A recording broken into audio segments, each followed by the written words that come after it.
Welcome to HW International, a proposed legislation that seeks to prohibit speech and clothing choices deemed detrimental to the spirit of Chinese people has ignited a debate within China.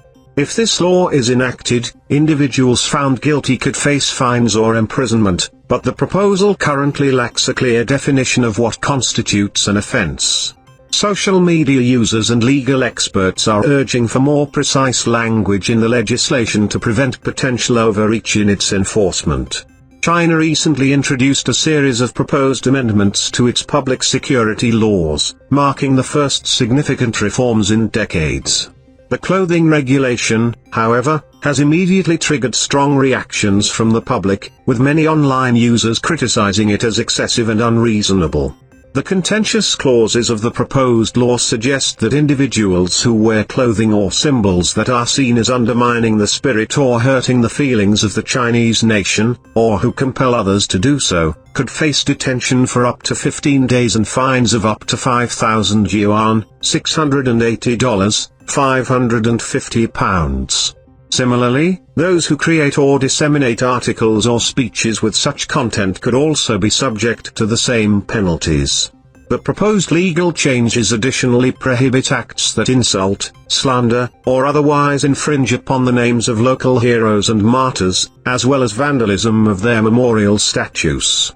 Online discussions have raised concerns about how law enforcement authorities could unilaterally determine when the feelings of the nation are hurt. Could wearing a suit and tie be considered an offense? After all, Marxism originated in the West. Would its presence in China also be viewed as hurting national feelings?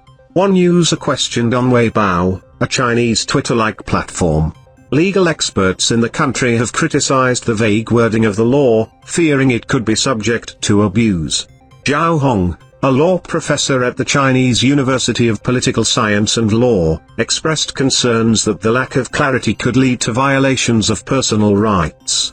She cited a case from last year where a woman wearing a kimono was detained in Suzhou and accused of picking quarrels and provoking trouble, sparking outrage on Chinese social media. There have been other instances of crackdowns, such as the detention of a woman wearing a replica of a Japanese military uniform at a night market in March of this year. Additionally, individuals wearing rainbow print clothing were denied entry to a concert by Taiwanese singer Chang Hui-mei in Beijing last month. One popular social commentator who writes under the pseudonym Wang Wuxi questioned, wearing a kimono hurts the feelings of the Chinese nation, eating Japanese food endangers its spirit. Since when did the feelings and spirit of the historically resilient Chinese nation become so fragile? This draft law is just one example of how Chinese President Xi Jinping has aimed to redefine the characteristics of a model Chinese citizen since coming to power in 2012. In 2019, the Chinese Communist Party issued morality guidelines that included directives like being polite, reducing one's carbon footprint, and expressing faith in President Xi and the party. For more such news and updates, subscribe to HW News English.